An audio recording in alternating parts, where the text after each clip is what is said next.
Saya ingin mengembalikan 1,7 triliun tersebut yang sudah dibahas panjang oleh Pak Gubernur B. Mahmudin dengan DPRD periode yang lalu. Ayo rakyat Jawa Barat cerdas, kita cermati, jangan sampai KDM sendirian mencoret-coret itu yang padahal sebelumnya program-program itu sudah dibahas mendalam yang juga melibatkan rakyat Jawa Barat.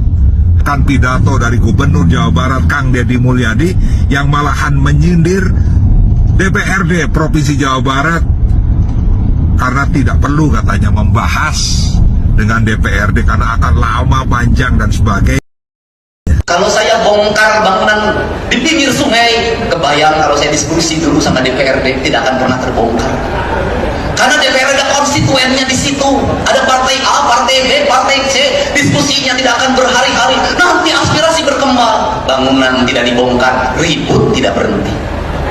Maka itu saya pilih, saya bongkar sendiri. Kenapa? Agar Bapak tidak cacat, agar Bapak tidak pusing menghadapi konstituen. Ketika konstituen bertanya ke Bapak, kenapa tempat saya dibongkar? Kenapa rumah yang berpuluh-puluh tahun dibongkar? Bapak coba mengatakan, Bupati nanti bisa, Gubernur nanti bisa dicari, jente benang diurus saya jadi Bapak bersih.